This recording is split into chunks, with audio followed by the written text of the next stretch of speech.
Hey everybody, you're watching A Physio Named Jonah and his cat running. It's a thing that I do. Not very well, but I do it. This cat seems determined to sit on my lap today, so you may see a lot of her during this video. There are many runners out there in the world, and surprise, surprise, many of them find themselves in physiotherapy clinics all around the world. Almost all runners that come to see physiotherapists like me in a clinic are in some kind of pain. In my personal life when I run, I am also in some kind of pain. A common question that often comes up in the clinic is, because of this pain while running, do I have to stop running? Do I have to change what I'm doing?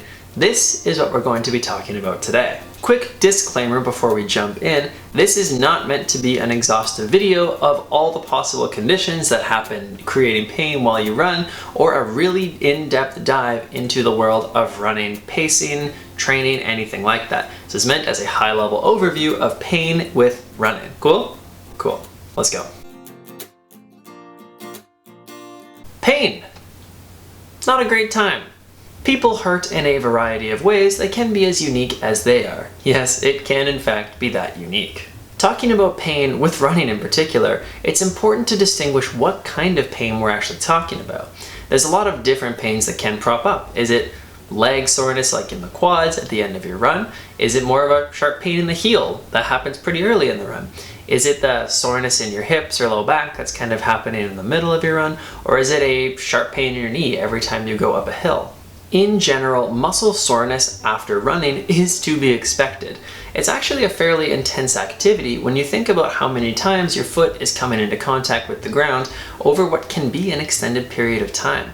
With a fairly intense activity that asks a lot of our muscles, it makes sense that we're going to have some muscle soreness that comes along with it. But normally this soreness disappears within a few days, goes away after some light stretching or movements. It doesn't tend to stick around or get worse in between runs. There are other types of pain, however, that happen with running that may perk up the ears of your local physiotherapists a little more than that muscle soreness. Sharp or burning pain specific to one area of the body, like the kneecap or Achilles, is likely to be a little more concerning, especially if this pain lasts after your run, returns when you start your next run, or has been getting worse over your last few weeks of running. This leads us into the big question then.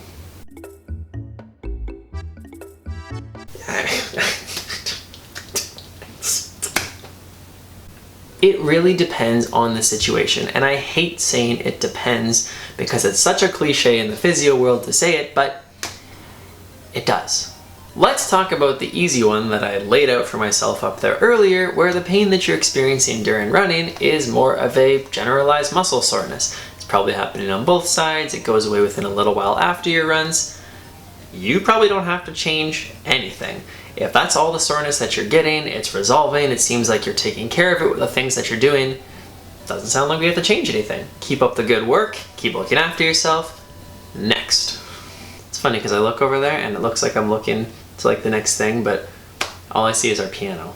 However, let's say instead that you are getting a sharp burning pain in one of your knees that is lasting after your run, worsening between runs, and has overall just been building up over the past few weeks. We probably need to do something. What that something is, though, is not often to stop running entirely. Now, this may be required, but often is not the case. My wonderful fiancée Nicole, who happens to be a physiotherapist as well, has an expression that I'm going to shamelessly steal right now. People often hurt themselves by doing too much, too fast, after doing too little for too long. There's a very pleasing symmetry in that statement. Essentially, overtraining or doing too much too fast, increasing the overall activity too quickly, is what ends up having runners in rehab clinics. Now, this can be too much mileage, too much intensity, too much of one type of training, not enough cross-training. There's a lot of different things that can be worked on when it comes to running training. Instead of having our knee pain patient that we talked about earlier stop running entirely, we might just have to change up what kind of runs they're doing in a week, or how often they're going for runs during the week. I mean, sometimes these adjustments can be pretty easy to make. Maybe instead of doing 5 long, maximum all-out speed runs in a week, maybe it just has to be 3 or 4 runs that have a bit more variation in terms of intensity, distance, and the type of run training that's happening. The point that I'm trying to make with today's video is that there are multiple types of pain that can happen while you're running. Some of them may require a change in your training, while others may not require you to change anything at all. What that change is can look like a lot of different things, but it isn't often having to stop entirely. If you are a runner who is experiencing pain during or after your runs and is worried about what it means if you have to stop, I strongly recommend working with a physiotherapist or healthcare provider that can learn about you and your specific case. There are a lot of things that can be adjusted without you having to stop running entirely. Maybe there are technique things you can change in your run, different kinds of run training that you might not be doing. A lot of runners don't do enough resistance training or strength training. That could be a great addition to your program. Maybe we're not stretching enough. There are a lot of different things that you can work on that don't require you to stop running entirely. So seek out that professional advice, see a physio or healthcare provider that you trust, and let's get back out there. I hope you enjoyed today's discussion on running and the inevitable pain that goes along with it. If you found this video helpful, consider subscribing to the channel so you get notified when I make other videos like this, or consider leaving a like on the video below.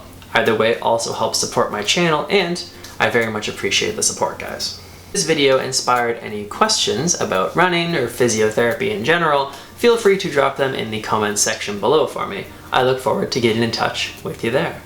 Most importantly though, guys, as always, move your body, have a laugh today, and I will see you at the next video.